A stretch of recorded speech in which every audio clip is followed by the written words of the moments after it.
I'm Adrianne. I'm the host of All Mats Taken Summit from Jerrett Digital, and I'm really excited to share with you this bonus chat that's leading up to the summit that I'm doing with Brytta Moreira today.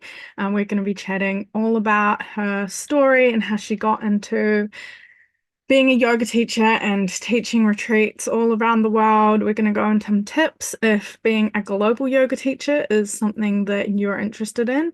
And also, what do you need before you can start retreats? How do you know you're ready to start retreats? So we're going to be answering all those questions today, and I'm excited to dive in. Well, thank you for having me. First of all, I'm super excited to be here. My name is Brytta Moreira, and I'm based in Lisbon, Portugal. I was born and raised in the States. I'm American and Portuguese, and my yoga journey started when I was 18. I was studying at university in New York, and there was an opportunity to practice yoga with like one of my advisors. And I have a lifelong spinal disability, so like I always had back pain to the point that like I really couldn't do a lot because I was in so much pain. And then I found yoga and my back pain went away for good. It was the first time in my life where just like pain left my body and I felt, I guess, like a normal person. Mm. And I just started practicing yoga 6 to 8 hours a day. I would skip college classes and like go to yoga instead because it just felt so good to like be able to move again and be in my body. And that's how I found yoga. And then I became a yoga teacher. I was studying abroad in Greece for an acting program, and they needed someone to warm up the teachers with yoga or the actors with yoga. And I was practicing yoga, and I was like, well, I guess I'll teach it. And that was the day I quit acting because I fell in love with teaching yoga. Flew back to New York, got my yoga certifications, and then I booked a one-way to Europe. And I traveled the world and taught yoga for 8 years in 19 countries, working at retreat centers, festivals, yoga studios, anywhere that would hire me to teach yoga, I would be there. And I'm Portuguese, so Portugal was one of the stops when I was booking that one way, and I met my family and just fell madly in love with them in Portugal. And I knew at age 21 that I would open a studio here and host retreats here. And I used my 20s to travel and teach, and now I'm here in Portugal hosting retreats, teaching at my yoga studio, owning a yoga studio, and that's my life story. Wow, that's amazing. How did you start with getting those first few like gigs when you were traveling? How did you find them? Did you just approach studios when you were traveling or before when you knew you were going somewhere? Yeah, this is a great question. So there is this online platform called yogatrade.com, and I use YogaTrade and I use workaway.info, I believe is what it's called. And I would just apply for jobs on there all over the world. And I would just, anywhere that would say yes, I would go. And that's how I got my first few gigs. And then it was word of mouth after that. In the States, it would either be posted like on like a LinkedIn or Indeed, or it was word of mouth. And Nice. yeah, that's how I got the gigs. Very good. That's a very good tip for anyone wanting to get into that sort of line of traveling yoga. I would love to do that. It sounds like a dream, but I'm 7 months pregnant, so I don't think that's happening anytime soon. Um, cool. So, did you know you wanted to host retreats from very early on, I guess, since you were involved in retreats, while you were traveling and teaching? I actually didn't even know anything about retreats when I first started traveling and teaching. And then I got a job at a retreat center in Costa Rica, and we would have a new retreat every single week. And I was like the liaison for it and the person who would just help make the retreat happen before they arrived, made sure they had a great experience while there, and then like did the checkout process and like the support afterward. And then I would teach yoga at their retreats. And I realized like, wow, like this is an amazing job. The pay is incredible. I want to keep doing this. Like I get to work on a beach and like meet people from all over the world. Yes, please. So I started there, and then I got hired by this website called bookretreats.com, and Mhm. I work on their team part-time, and I got to learn the business side of retreats from them, which was an incredible experience. And then I moved to Portugal, and I just started getting hired to teach at yoga teacher trainings and retreats here. And now I'm hosting my own. And it's kind of just saying yes to opportunities and saying yes to things that you don't always know how to do. And I'm a big believer in just I'll teach myself anything just so I could do something new or do what I love. And I just kept saying yes and educating myself. And that's how I got into the retreat business. Oh. What would you say is the difference between, like, from a teacher's experience, between hosting retreats and teaching in the retreat versus like teaching a group class or like teaching like a series of workshops like within the sort of local community? Yeah, so the difference between hosting a retreat and teaching workshops or classes is with a workshop or class, you get to go home at the end of the day and you get to have an energetic break. You like get to see your students for a couple hours and then that's it. And you might not even be the one who's like owning that business or in charge of the business where you got hired to teach the workshops or the classes, whereas a retreat is an actual business that if you're hosting it, it's most likely your business. And something I talk about a lot is like running a retreat is running a business. So you're setting up systems, you have like your website. And when we say hosting retreat, it's not like just going to tropical destinations and teaching yoga. Like you are getting people to travel to another country or another destination. You are organizing not just yoga classes, but excursions, meals, accommodation. Like you are creating an experience and a life transformation for people. So a lot more time, energy, and work goes into hosting a retreat versus classes and workshops. And also, when you're hosting a retreat, it's a lot more energy. Like you don't always get to just go home at the end of the day. Like you are a host during the entirety of the retreat. Mm. What what do you love that? Like what are sort of the benefits of that versus in a container versus sort of spread more out? Does that make sense? Yeah, I think it's like I love being in a retreat bubble because it's just like a better world to live in than the normal one. There's just so much more compassion and love and just mindfulness about like what we're eating, how we are flowing through our days. Like you get to like start in like silent meditation, then you move through asana. Maybe you have like breakfast or brunch, you have an excursion. Like your days are really planned in ways that support your body, support your mind, support your soul. And I personally wish that like everyone lived in a retreat bubble because we would all be healthier, we would all be happier. Mm. And that's, I guess, like what I would prefer over that and like why I would rather host a retreat than just a few group classes because you just get to live in a mindful bubble. You get to take care of yourself, take care of others, and also just like witness life transformations on the daily, which is super inspiring. Beautiful. How many retreats do you host a year now? What's that sort of, how does that fit into your business with your the yoga hostel? Yes, right now I'm hosting 2 to 3 retreats a year. Something I'm learning is that it's okay to not host 10 retreats. Like I'm someone, I'm like, I'll host 10, it's fine. And then it's like, no, like I'm burnt out. Mm, So I'm hosting 3 right now. And I really believe that more is less. So like, quality over quantity. And when we can host really beautiful experiences and then take a break from it and then like come back to doing what we love, it's kind of the same as teaching yoga. Like I don't want to teach yoga 7 days a week. I'd rather teach yoga 3 to 4 days a week and teach really incredible classes that people are going to remember mm, rather than just doing it all the time. mm. And so if anyone is watching, which I'm sure if they're watching, they're thinking about hosting retreats because that's all we're talking about. How do you know if you're ready to host a retreat? Like personally, within your business, like how can you sort of set yourself up for success there? I love this question. I always say that there are 2 types of people who host retreats. The one who has either hosted a retreat before or they have a business mind. They like to plan things ahead. And then there's people who like wake up from a dream and they're like, I want to host a retreat today. And there's no planning behind it. And there's definitely these 2 different types of people in the world. So Mm, if you want to have a successful retreat, you need to treat it like a business. Like you need to have a website or a landing page set up. You need to have a payment system set up. You need to have a streamlined process that makes the booking system as easy as possible for your guests because when you have an easy system, you're more likely to get bookings that way. And also just having that organizer planner mind rather than just like throwing things together last minute. Like you really need, it's kind of like building a house. Like you need to have the foundation of the house or the business in order to build something beautiful on top of it where people can come and live in and have good food and take care of themselves. So think of it as a foundation that you are building a business on top of, and that's how you're going to have a successful retreat.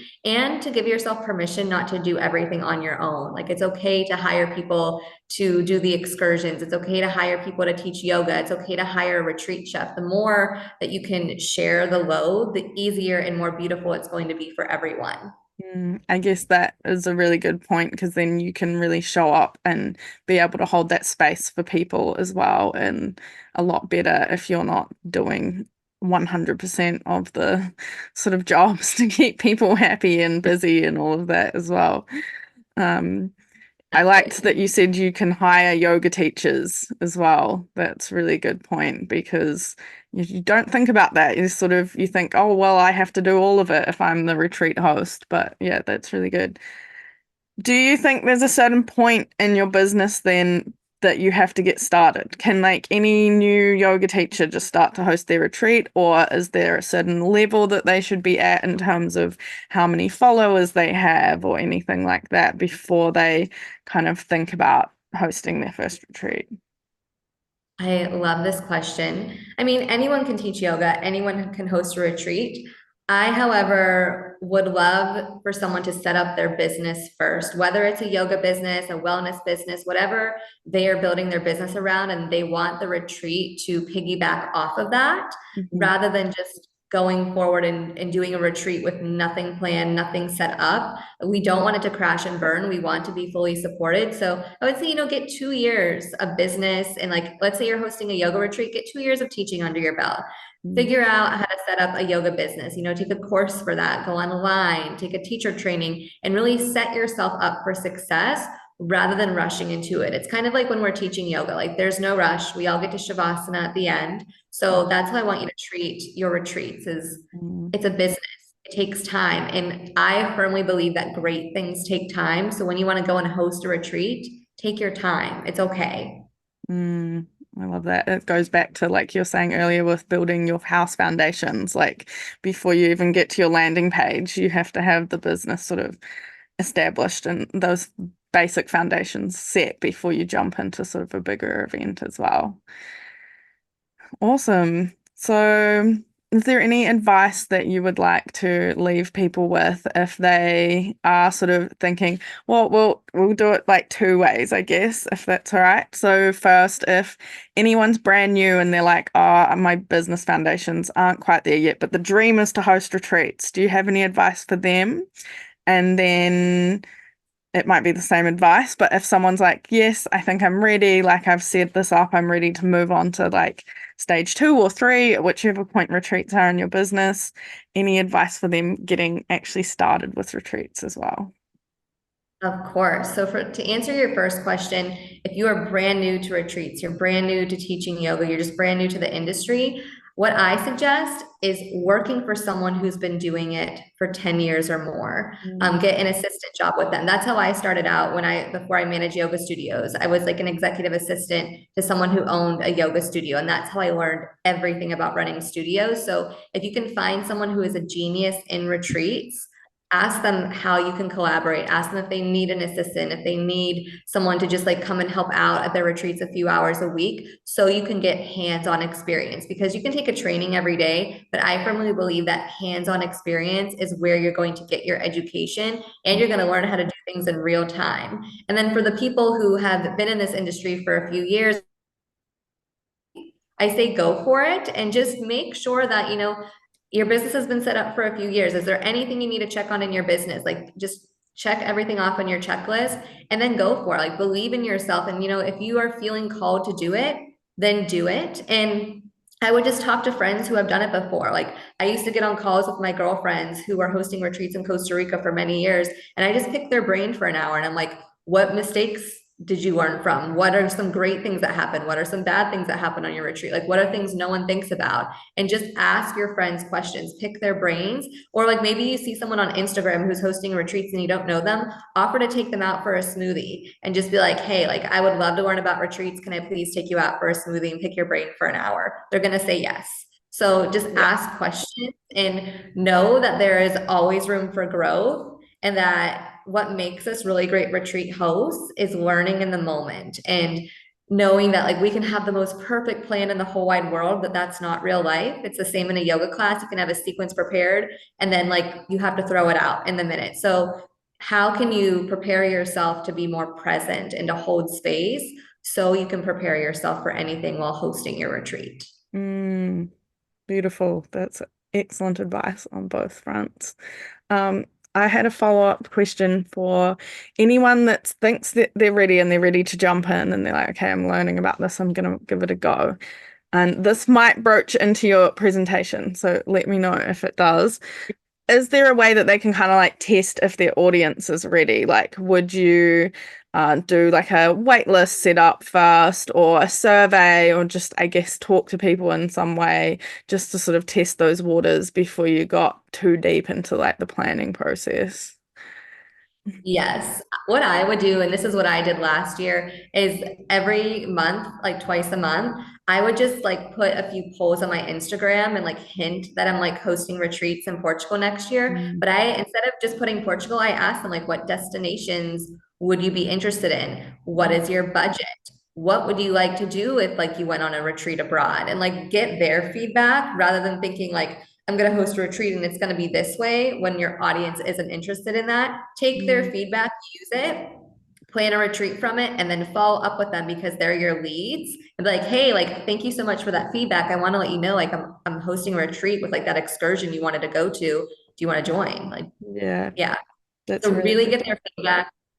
You can also send out email newsletters and you can have like in-person conversations. Like if you teach at a yoga studio, that's a great place to talk about your retreats and to ask people what they would be interested in. What I'm noticing is a lot more people are interested in traveling to retreats that are closer to home. So within like a 2 to 3 hour drive versus going abroad. So really get that information. Like, do they want to go to Portugal? Do they want to go to Mexico? Or do they just want to drive down the road to a beautiful villa? So really see where are their comfort zones and how can you provide something within what they're requesting.